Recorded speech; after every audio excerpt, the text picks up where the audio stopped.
السلام علیکم ورحمۃ اللہ تعالی وبرکاتہ۔ مرکز اہل سنت جامعہ رضویہ منظر اسلام کے یوٹیوب چینل ہم سبق درس نظامی میں آپ کا خیر مقدم ہے۔ پیارے بچوں، جنہوں نے اب تک ہمارے چینل کو سبسکرائب نہیں کیا ہے وہ ضرور سبسکرائب کر لیں اور بیل آئیکن یعنی گھنٹی بھی بجا دیں تاکہ ہر ویڈیو کی نوٹیفیکیشن اطلاع اپلوڈ کرتے ہی آپ تک پہنچ جائے، اور اپنے ساتھیوں سے بھی شیئر کریں۔ شیئر کرنا نہ بھولیں تاکہ ان کو بھی فائدہ حاصل کرنے کا موقع ملے، اور بات پسند آئے تو لائک بھی کیا کریں اور اپنے قلبی تأثر کو ضرور کمنٹ کر کے بتائیں۔ بسم اللہ الرحمن الرحیم۔ قال لا تؤاخذنی بما نسیت۔ ماقبل میں یہ واقعہ گزرا کہ حضرت موسیٰ علیہ السلام اور حضرت خضر علیہ السلام دونوں کشتی پر سوار ہوئے، اور کشتی والوں نے بغیر کسی اجرت کے انہیں سوار کر لیا۔ تو اسی کشتی میں حضرت خضر علیہ السلام نے ایک تختہ اکھیڑ دیا، اور اس سے پانی کا اندیشہ ہوا کہ پانی اندر آ جائے گا، تو حضرت موسیٰ علیہ السلام نے اس پر اعتراض کر دیا کہ آپ نے ایک تو ان لوگوں نے بغیر کسی قیمت کے، بغیر کسی اجرت کے آپ کو بٹھایا، اوپر سے آپ نے اس میں چھید کر دیا۔ تو حضرت موسیٰ علیہ السلام نے جب یہ کہا، اعتراض کیا، تو حضرت خضر علیہ السلام نے کہا الم اقل انک لن تستطیع معی صبرا، کیا میں نے تم سے نہیں کہا تھا کہ تم میرے ساتھ صبر نہ لا سکو گے؟ پھر اس کے بعد ہے فلما رأى موسیٰ ان الخرق لا يدخله الماء، کہ حضرت موسیٰ علیہ السلام نے دیکھا کہ حضرت خضر علیہ السلام نے چھید تو کر دیا، لیکن اس چھید کے باوجود اس میں پانی اندر داخل نہیں ہو رہا ہے۔ یہ ان کی کرامت تھی۔ وَلَمْ يَفُرْ مِنَ السَّفِينَةِ، اور کشتی سے اوپر پانی وہ نہیں چڑھ رہا ہے۔ قال، تو دیکھا کہ ارے یہ تو اہل سفینہ جو ہے، کشتی والے جو ہے، اس سے تو غرقاب نہیں ہوں گے، اور اعتراض یہ کیا تھا کہ تم نے اس لیے توڑ دی یہ کشتی تاکہ اس کے اہل اور کشتی والے جو لوگ ہیں وہ ہلاک ہو جائیں، برباد ہو جائیں، ڈوب جائیں۔ تو دیکھا کہ جب پانی اس پر آ ہی نہیں رہا ہے اوپر، قال لا تؤاخذنی بما نسیت، فرمایا کہ اے خضر، آپ اس کا مواخذہ مجھ سے نہ کریں جو میں بھول گیا، یعنی یہ مجھ سے بھولے سے ہو گیا، میں بھول گیا تھا، لہذا اس پر مواخذہ مت کریے۔ تو بما نسیتوں میں ماں کے بارے میں صاحب تفسیر بتا رہے ہیں کہ یہ ماء موصولہ بھی ہو سکتا ہے یعنی الذی کے معنی میں، اور ماء موصوفہ بھی ہو سکتا ہے یعنی شیء کے معنی میں، اور ماء مصدریہ بھی ہو سکتا ہے، تو نسیتو یہ مصدر نسیان کے معنی میں ہو جائے گا۔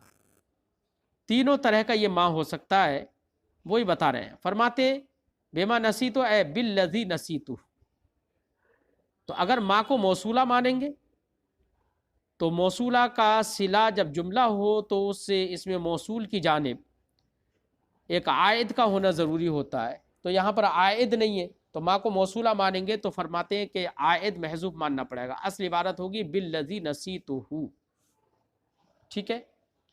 اور بشیء نسیتہ، یا ماں موصوفہ ہے شیء کے معنی میں، تو معنی ہوا بشیء نسیتہ، یعنی آپ مجھ سے مواخذہ اس کے عوض نہ کریں یا اس پر نہ کریں،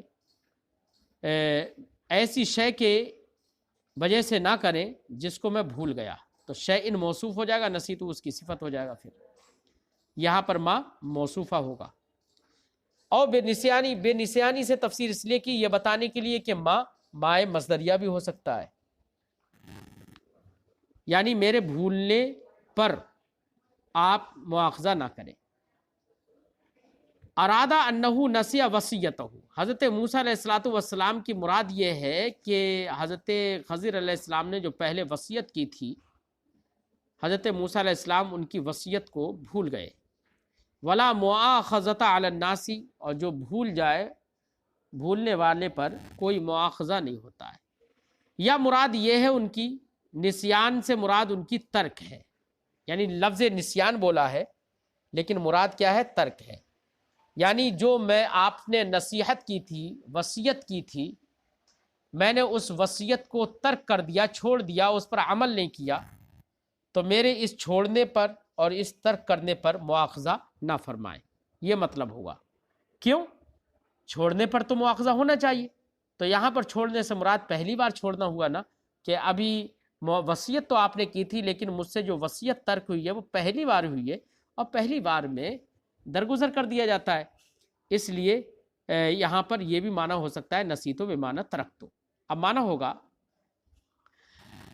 او ارادہ، یا ارادہ یہ ہے کہ او ارادہ بالنسیان، یا نسیان سے مراد الترک لیا ہے، یعنی لا تؤاخذنی بما ترکتو من وصیت کا، جو میں نے آپ کی وصیت چھوڑ دی اس پر آپ مواخذہ مجھ سے نہ کریں۔ کیوں؟ وصیت کا چھوڑنا کس پہ کیا ہوا؟ ما ترکت من وصیت کا اول مرۃ، پہلی بار جو میں نے آپ کی وصیت ابھی ترک کی ہے اس پر مواخذہ نہ کریں، یہ معنی ہوگا۔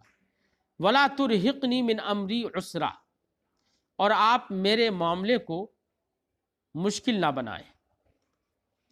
ارحق یرحق، ارحاق کا معنی ہوتا ہے دشوار کر دینا، اور آپ میرے معاملے کو دشوار نہ بنائیں، تو ترحق یہ باب افعال سے، ارحق یرحق سے، تو یہ اس کا مجرد کیا ہوگا؟ رحقہ ہوگا، اور رحقہ کا معنی ہوتا ہے اذا غشیہ، ڈھانپ لینا،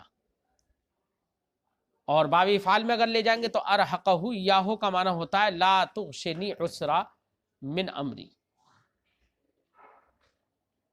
تو معنی ہوگا وہی فرماتے کہتے ہیں کہ مجرد میں رحقہ کا معنی ہوتا ہے اذا غشیہ، جب کسی نے کسی چیز کو ڈھانپ لیا ہو، جیسے پانی میں کوئی گھسا تو گھسنے کے بعد پانی اس کے اوپر آ گیا نا، تو کہا جاتا ہے غشیہ الیم، غشیہ الماء، پانی نے اسے ڈھانپ لیا۔ اور ارحقہ یاہو بابی فعال میں لے جانے کے بعد اس کا معنی اب مناسبت تو رہنا چاہیے مجرد سے، تو وہی مناسبت دکھا رہے ہیں، فرماتے کہ بابی فعال میں ارحقہ یاہو کا معنی ہوگا لے جا کر کیا؟ ارحقہ یاہو کا مطلب ہوگا ولا تغشنی عسرا من امری، میرے معاملے میں تنگی کی طور پر مجھے نہ ڈھانپ، یہ معنی ہوگا مجھے نہ ڈھانپ، یعنی ہر طرف سے مجھے پورا معاملہ میرا بوجھل مت بنا دے۔ وہو اتباعہ یاہو، اور یہاں پر عسر سے کیا مراد ہے؟ وہ امر سے کیا مراد ہے کہ میرے معاملے کو مشکل مت کر، تو معاملے سے کیا مراد ہے؟ امر سے کیا مراد ہے؟ تو فرماتے ہیں وہو اتباعہ یاہو، معاملہ کا مطلب حضرت موسیٰ علیہ السلام کا حضرت خضر کی اتباع کرنا۔ اور اب پورا معنی کیا ہوگا؟ ولا معنی ہوگا اے ولا تعسر علی متابعتک ویسرھا علی بالاغضاء، آپ اپنی پیروی کو میرے اوپر دشوار نہ بنائیں، اور اس پیروی کو میرے اوپر درگزر کر کے میرے لیے آسان کر دیں۔ وترک المناقشہ، اور ترک مناقشہ کے ذریعے سے جو آپ مجھ سے مواخذہ فرما رہے ہیں، یہ مواخذہ اور یہ مناقشہ، اس کو ترک کر کے مجھ پر آسان کر دیں، یہ مطلب ہوا۔ بہرحال جب حضرت موسیٰ علیہ السلام نے یہ کہا فانطلقا، تو پھر دونوں لوگ چلنے لگے، آگے بڑھے، حتی اذا لقیا غلاما فقتلہ، یہاں تک کہ جب یہ دونوں ایک لڑکے سے ملے، فقتلہ، تو اس لڑکے کو حضرت خضر علیہ السلام نے قتل کر دیا۔ قتل کر دیا، تو قتل کی کیفیت کیا تھی؟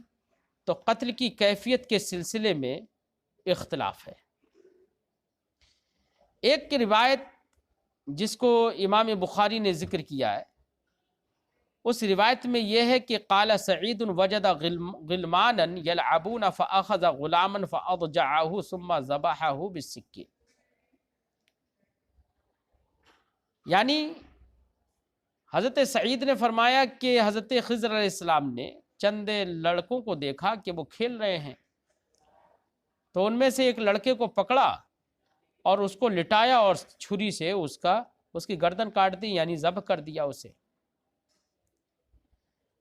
جبکہ بخاری اور مسلم میں اور ترمذی میں ایک دوسری روایت ہے، اس روایت میں یہ ہے فَأَخَذَ الْخَضِرُ رَأْسَهُ بِيَدِهِ فَاقْتَلَعَهُ بِيَدِهِ فَقَتَلَهُ، حضرت خضر علیہ السلام نے بچے کا سر اپنے ہاتھ سے پکڑا اور اپنے ہاتھ سے اس کے سر کو اکھیڑ دیا، یعنی سر اس کے تن سے جدا کر دیا، ہاتھ ہی سے اکھیڑ دینا، اور اس طریقے سے اسے مار ڈالا۔ تو یہاں پر یہ کہ سر کو اکھاڑ دیا۔ پہلی روایت گزری اس میں یہ کہ چھری سے اس کو لٹا کر اس کی چھری سے اس کی گردن کاٹ دی، جبکہ یہاں پر ایک دوسری روایت ہے۔ وہ دوسری روایت یہ ہے، ابن جریر سے مروی ہے، اس میں یہ کہ ان الخضر مر بغلمان یلعبون فاخذ بیدہ غلاما لیس فیہم اضوأ منہ۔ حضرت خضر علیہ السلام چند لڑکوں کے پاس سے گزرے جو کھیل رہے تھے، تو ان میں سے ایک لڑکے کو حضرت خضر علیہ السلام نے اپنے ہاتھ سے پکڑا، اور وہ بچہ نہایت خوبصورت تھا، اس سے خوبصورت ان میں کوئی بچہ نہیں تھا۔ وَأَخَذَ حَجْرًا فَضَرَبَ بِهِ رَأْسَهُ، اور پھر ایک پتھر لیا اور اس پتھر سے اس کے سر کو پھوڑ دیا، حَتَّى دَمَغَهُ فَقَتَلَ، یہاں تک کہ اس کو کچل کے مار ڈالا۔ تو یہ تین طرح کی روایتیں ابھی ہم نے آپ کے سامنے پیش کی۔ ان روایتوں میں ہر ایک میں کچھ الگ ہے۔ ایک میں یہ کہ چھری سے کاٹ دیا، ایک میں یہ ہے کہ پتھر لیا اور پتھر سے سر کچل دیا، اور ایک روایت میں یہ ہے کہ ہاتھ سے سر پکڑا اور اس کے سر کو تن سے جدا کر دیا، اکھیڑ دیا۔ یہ تین طرح کی روایتیں۔ امام قرطبی علیہ رحمۃ و رضوان نے اس میں فرمایا کہ جو تین طرح کی جو مختلف روایتیں ہیں اور جو تین حالات بیان کیے گئے ہیں، تین کیفیتیں بیان کی گئی ہیں الگ الگ، تو امام قرطبی نے فرمایا کہ ان میں کوئی تعارض نہیں ہے، کوئی تناقض نہیں ہے، بلکہ ان میں تطبیق کی صورت انہوں نے بیان کر دی۔ اور انہوں نے فرمایا کہ احتمال ہے اس بات کا کہ سب سے پہلے حضرت خضر علیہ الصلاۃ والسلام نے پتھر سے اس کے دماغ کو کچلا ہو، پھر کچلنے کے بعد اس کو لٹا کر اس کو ذبح کر دیا ہو، یعنی گردن کاٹ دی ہو تھوڑی، اور کاٹنے کے بعد آخر میں اس کے سر کو پکڑ کے اس کے تن سے اکھیڑ دیا ہو۔ تو یہ تطبیق کی صورت امام قرطبی علیہ رحمۃ و رضوان نے ذکر کی ہے۔ یہی تینوں کیفیتیں کہ اس بچے کو مارنے کی کیفیت کیا تھی، اس کیفیت کو صاحب تفسیر ذکر کر رہے ہیں۔ فرماتے قیلہ، کہا گیا ہے، ضرب براسہ الحائط، حضرت خضر علیہ السلام نے اس بچے کے سر کو دیوار سے دے مارا۔ وقیلہ، اور ایک روایت یہ بھی ہے، اضجعہ ثم ذبحہ بالسکین، اس کو لٹایا اور پھر چھری سے اس کو ذبح کر دیا۔ تو یہاں پر دو روایتیں صاحب تفسیر نے ذکر کی ہیں۔ وَإِنَّمَا قَالَ فَقَتَلَهُ بِالْفَاء، اب صاحب تفسیر ایک بات کہہ رہے ہیں کہ دیکھیے اس سے پہلے گزرا فَانْطَلَقَا حَتَّى إِذَا رَكِبَا فِي السَّفِينَةِ خَرَقَهَا، وہاں پر جب چلے اور جب کشتی میں سوار ہوئے، اذا رکبا فی السفینۃ، تو اذا شرطیہ ہے نا، رکبا فی السفینۃ یہ پورا جملہ مطلب کیا ہے؟ شرط ہے، اور خرقہا یہ اس کی جزا ہے، اور جزا کے تعلق سے یہ بات یاد رکھیے کہ جب شرط کی جزا فعل ماضی ہو تو اس پر فا داخل نہیں ہوتا ہے۔ تو اب خرقہا میں خرقہ پہ فا داخل نہیں ہوا، یہ نہیں کہا گیا حتی اذا رکبا فی السفینۃ فخرقہا، یہ نہیں کہا گیا۔ تو وہاں پر تو یہ معلوم ہو رہا ہے، وہاں پر تو یہ معلوم ہوا کہ خرقہا جو جزا ہے اس پر فا داخل نہیں کیا، نہیں ہے فا۔ اور یہاں پر یہ ہے کہ حتی اذا لقیا غلاما، یہاں بچے سے جب ملے، فقتلہ، تو اس کو قتل کر دیا، تو یہاں پر فا داخل کر دیا گیا قتلہ پر۔ تو دونوں کے درمیان جو فرق دکھ رہا ہے کہ یہاں پر فا داخل کر دیا، وہاں پر فا داخل نہیں تھا، ان دونوں کے درمیان فرق کیسے ظاہر ہوگا، یہ کیوں ہوا ہے ایسا، اس کو بتا رہے ہیں۔ فرماتے فقتلہ بالفا، قتلہ یہ فا کے ساتھ، وقال، اور اس سے پہلے اللہ نے فرمایا خرقہا بغیر فا، بغیر فا کے، وجہ اس کی تو فرماتے لأن خرقہا جعل جزاء للشرط، جو خرقہا ہے وہ شرط کی جزا ہے، ہے نا، اس سے پہلا جو جملہ گزر گیا جس میں خرقہا ہے وہ جزا ہے شرط کی، اور جب شرط کی جزا فعل ماضی ہو تو اس پر فا کا دخول نہیں ہوتا ہے، تو اس لیے وہاں پر فا کا دخول نہ ہونا ہی اس سے سمجھ میں آ رہا ہے کہ خرقہا وہ اس کی جزا ہے، ٹھیک ہے۔ اور یہاں پر فقتلہ جو ہے یہ اذا لقی غلامن کی جزا نہیں ہے نا، فرماتے وجعل قتلہ، اور یہاں پر قتلہ کو یہ من جملت شرط، یہ جملے شرط سے بنا دیا ہے، یعنی حتی اذا لقی غلامن، ٹھیک ہے، یہ معطوف علیہ ہو جائے گا، فقتلہ یہ معطوف ہو جائے گا، اور فا یہاں پر عاطفہ ہو جائے گا، تو معطوف علیہ معطوف سے مل کر یہ شرط بنے گا، اور پھر آگے آ رہا ہے قال اقتلت نفسا، یہ اس کی جزا ہوگا، ٹھیک ہے۔ تو چونکہ یہ جزا ہے ہی نہیں اس لیے یہاں پر فقتلہ فا کے ساتھ ہے، یعنی فا عاطفہ ہے، ٹھیک ہے۔ فرماتے ہیں وجعل قتلہ، اور قتلہ کو من جملت شرط، من جملت شرط یعنی شرط کا ایک ٹکڑا بنا دیا ہے، جملہ شرط سے ہے، یہ پوری شرط سے کچھ ہے، یہ معطوفا علیہ، اور شرط پر اس کا عطف ہے، والجزا، اور جزا یہ نہیں ہے بلکہ جزا ہے قال اقتلت نفسا، یہ جزا ہے۔ اب یہ ایسا کیوں کیا گیا؟ وہاں پر تو خرقہا جزا وہیں پر بیان کر دی گئی، اور یہاں پر جزا جو ہے قال قتلت نفسا کو ذکر کر دیا گیا ہے نا، تو یہ ایسا مطلب یہ دونوں میں فرق کیوں کیا گیا؟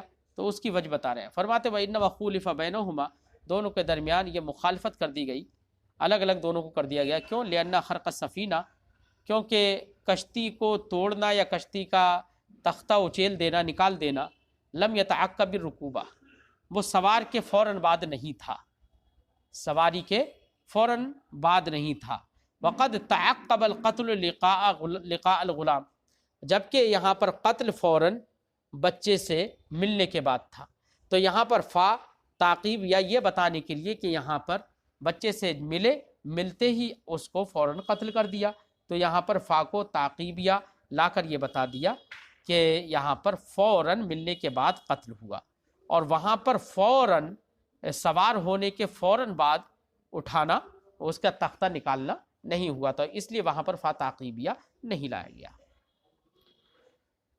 قال قتلت نفسا زکیۃ، حضرت موسیٰ علیہ السلام نے فرمایا کیا تم نے ایسی صاف ستھرا جان کو، صاف ستھرا پاکیزہ جان کو تم نے قتل کر دیا، بغیر نفس، جس نے کسی نفس کو قتل بھی نہیں کیا ہے، تو بغیر کسی عوض اور بغیر کسی قصاص کے طور پر بھی آپ نے اس کو قتل کر دیا۔ یہ حضرت موسیٰ علیہ السلام نے پھر اعتراض کیا۔ اب یہاں پر زکیتن کے اندر قرات بیان کر رہے ہیں، فرماتے ہیں کہ زکیتن یہ جو قرات ہے نا، یہ حجازی اور ابو عمرو کے سوا قرات ہے۔ حجازی اس وقت کہتے ہیں جبکہ قرۂ مکہ اور قرۂ مدینہ دونوں متفق ہوں تو وہ قرات حجازی کہلاتی ہے، تو حجاز مکہ اور مدینہ دونوں کو جمع کر کے حجاز بولتے ہیں، تو یعنی مطلب یہ ہوا کہ ابن کثیر مکی اور نافع مدنی، ایسی ابو جعفر مدنی، جو کہ ابو جعفر مدنی قرۂ سبعہ سے نہیں ہے بلکہ قرۂ عشرہ سے ہے، تو یہ تینوں کی قرات کیا ہے؟ زاکیتن، الف کے ساتھ اور یا کی تخفیف کے ساتھ۔ ایسے ہی ابو عمرو کی قرات، ابو عمرو بصری ہیں یہ، ان کی قرات کیا ہے؟ وہی زاکیتن۔ تو یہ چار لوگوں کی ہم نے قرات بتائی کہ ان چار لوگوں کی قرات زاکیتن ہے، ان چار کے علاوہ باقی 6 جو قرہ بچے ان کی قرات وہی یا کے تشدید کے ساتھ زکیتن ہے۔ معنی دونوں کا کیا ہے؟ تو صاحب کتاب اس کے بعد معنی بتا رہے ہیں، فرماتے وہی طاہرۃ من الذنوب، زکیہ یا زاکیہ اس نفس کو کہیں گے، اس جان کو کہیں گے جو گناہوں سے پاکیزہ ہو۔